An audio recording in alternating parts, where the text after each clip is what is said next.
Hello everybody. I'm going to let Sue lead because Hello. I'm not sure what we're talking about.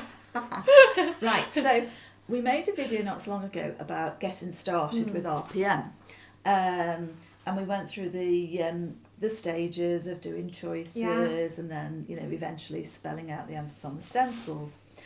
But often people have difficulty with the choices stage.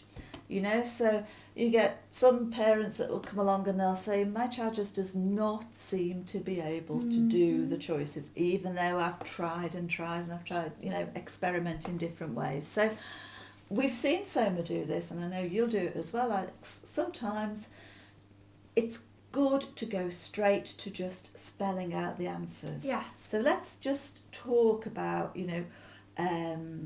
why you would do this and how it would look. Okay, so reasons why.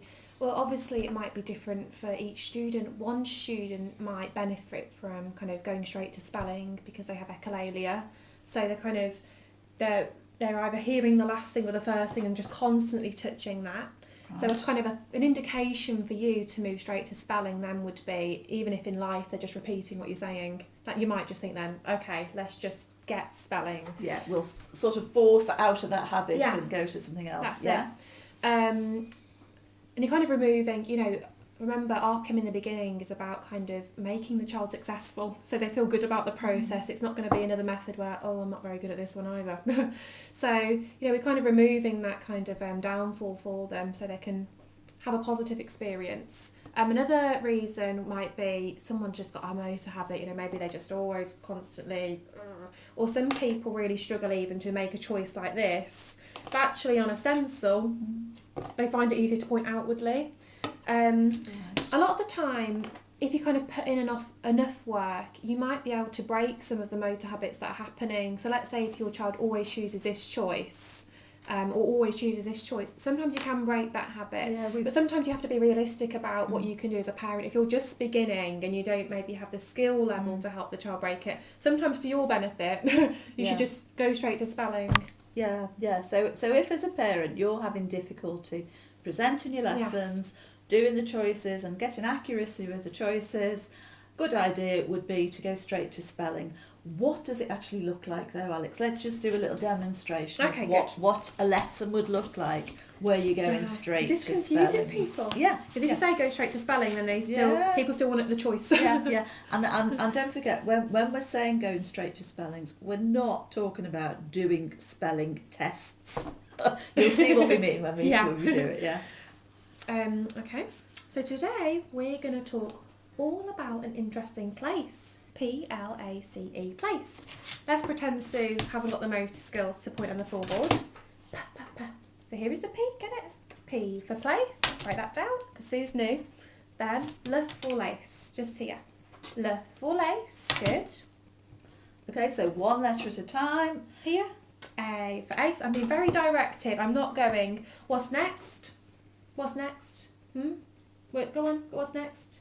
You don't know, she doesn't know, she doesn't know. RPM's not for her. Here, this one. C is here. C, that's very good.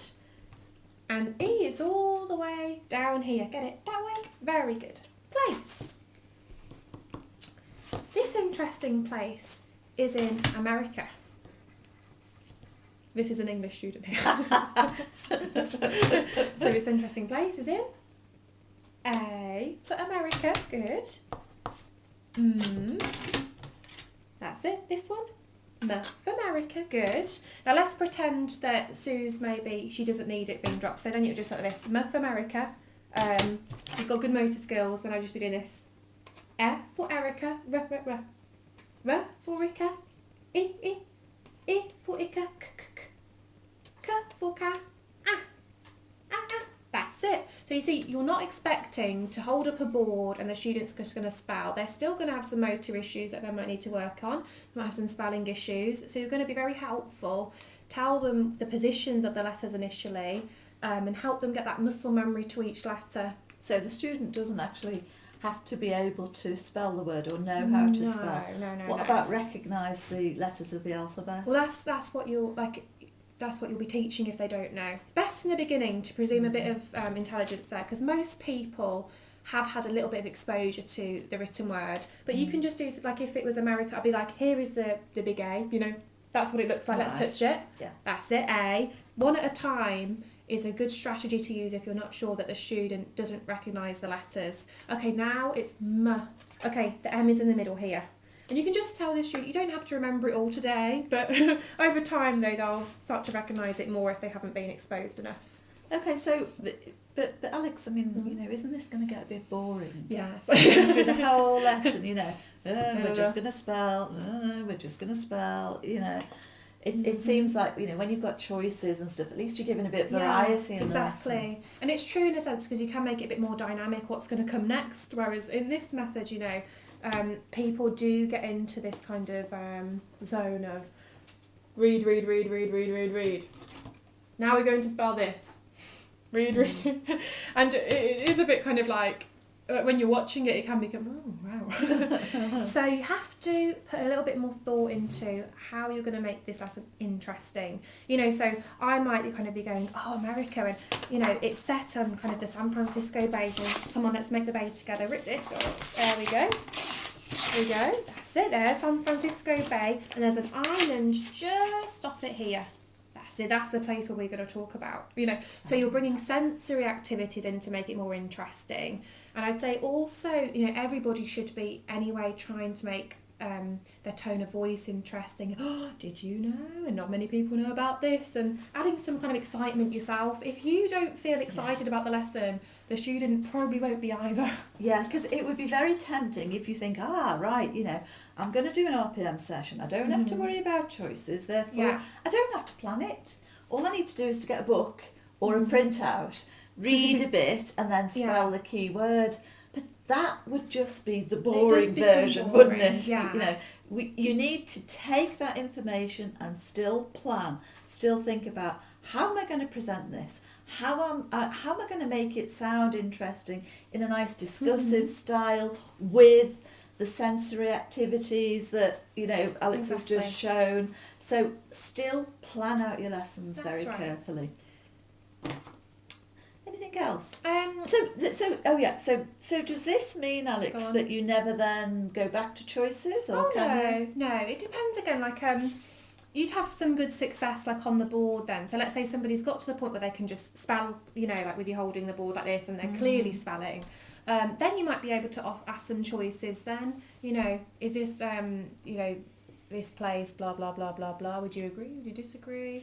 Was it a cold place? Was it this place? And some people then kind of have good success choosing then. But honestly though, you have to kind of think, if the person's eventually able to, let's say, express an opinion on the board, I mean, expressing an opinion requires that person to choose every single word to form that opinion. So there's choices happening even in spelling. Yeah, so don't get too worried. I suppose I was thinking that, you know, if you've got a child where you are going through some sort of school study type things and you've got multiple choice questions that you might want to ask.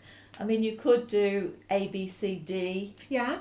As an answer, or 1, 2, 3, 4. That's it, yeah. As an answer. Of course. And even then you might find some people do still have a bit of a hang-up with it, you know, like if it's a ukulele, D. So then it's important to not kind of think, oh, well, they still can't do it. This person just has a challenge because of this very fast impulse to kind of, well, the mirror neurons are going bing, bing, bing, bing, bing, and bang. So, you know, always be mindful that they may still have an issue with kind of choices. Yeah. But it can be worked on, definitely. So then gradually with these students who you know, you've gone straight for the spelling, what will happen over time gradually to the sessions? Will it just be that you know, you'll notice once the spelling becomes more accurate, you gradually move to more open type answers? Definitely. So what you'd wait for just fluency. And how I define fluency on the board is when you're not having to kind of do all of these, you know, over here. You're not having to put the board down, write a letter down, pick it up. So, you know, when somebody's at a good point where they're just clearly able to spell, then you just have a go. You just like you'd have a go with a non-verbal student then. Oh, can you think of any type of place? You name a place. Yeah. And if the echolalic person was about to spell place, you'd find a way to help just push out another answer in the beginning, just so it didn't become a habit again to, I just have to say the last word she says. Yeah. Okay. I think that's it, yes. Yeah, but I do want to say though, people who go straight to spelling, I wouldn't want parents to feel like, oh, they didn't do choices. It doesn't matter in the end. It really doesn't. Everybody's working towards the same goal, and we're just getting there in different ways. Yeah, yeah. RPM adapts to the individual student and to their needs. There we go. There we go. Yeah. Oh,